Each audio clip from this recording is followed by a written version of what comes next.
Is it wrong You're to be very a critical of Western supremacist? civilization. Would you say that you are an Islamic or Muslim supremacist? Yes, of course. Of course.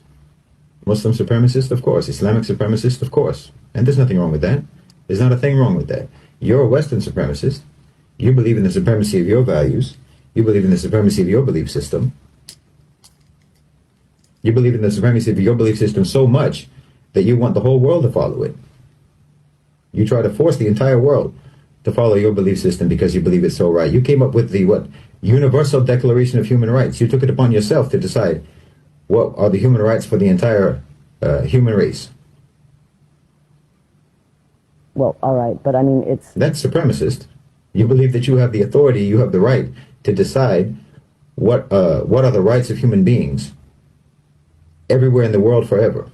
And your belief in your right to do that has been brutally manifest all around the world for centuries. Not for years, not for decades, for centuries. But the difference is that in Islam, to believe in the supremacy of Islam includes everything about Islam, meaning that one of the things that we believe in is that we don't have the right to compel you to follow our beliefs. But you don't have that. You absolutely believe that you have the right to compel others to follow your beliefs. And the entire 20th century, and forget that, the 19th century, and as long as anyone can remember, is testimony to the fact that you believe that you have every right in the world to force all of the people in the world to follow your belief system. That you have the right to impose that on people. And people all over the world, in Africa, in Latin America, in Asia, in the Middle East, everywhere in the world can testify to the fact that you don't believe that you don't have a right to compel people. You absolutely believe that you have the right to compel people through force, through invasion, through occupation, through colonialism, through imperialism, through extremely coercive economic policies. But Muslims, we don't believe that we have the right to impose that. We believe lakum dinukum waliya din. To you your way, to us our way. To you your deen, to you your belief system, your way of life, your lifestyle, your approach to the world, and to us ours. That's part of our belief. So our supremacist nature about Islam includes the fact that we don't have a right to compel you to follow our way. We believe that our belief is superior. And we believe that anyone who follows that belief is following a superior belief system. And of course, I fully believe that following Islam is the best way for any human being to live their life.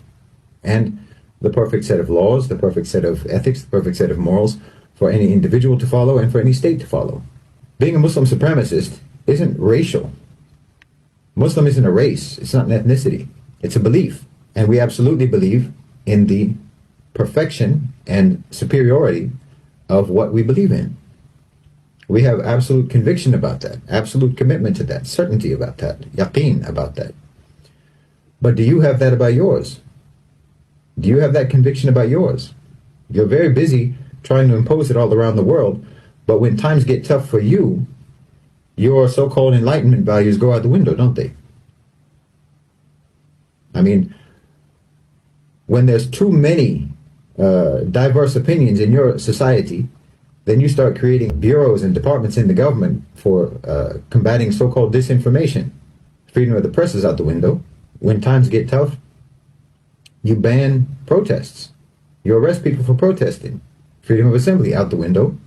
When your belief system becomes difficult to maintain, difficult to preserve, you throw it under the bus without hesitation.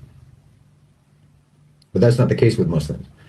Muslims throughout imperialism, throughout colonialism, throughout the Crusades, throughout poverty, throughout war, throughout invasion, throughout occupation, have maintained their belief. Even without the Khilafah, even without the Islamic State, and even without the Islamic Empire, Muslim societies are still strong and committed to Islam. We're still committed to our belief system. Nothing can change that. Maybe we have failed states, but we don't have failed societies. We don't have failed cultures. Our governments may fall, but our people remain the same. Our people remain committed to the same values, to the same morals, to the same moral laws, regardless of whether there's a government over them to enforce that. But that's not the case with you. Even though you're trying to impose your value system all around the world, when things become difficult in your own societies, you abandon your principles, you abandon your values. They're insufficient for preserving the security and the stability and the tranquility of your societies. They're insufficient. They're inadequate for that. So that alone, along with many, many other things, that alone shows me the inferiority of your value system, the inferiority of your belief system, and the superiority of Islam.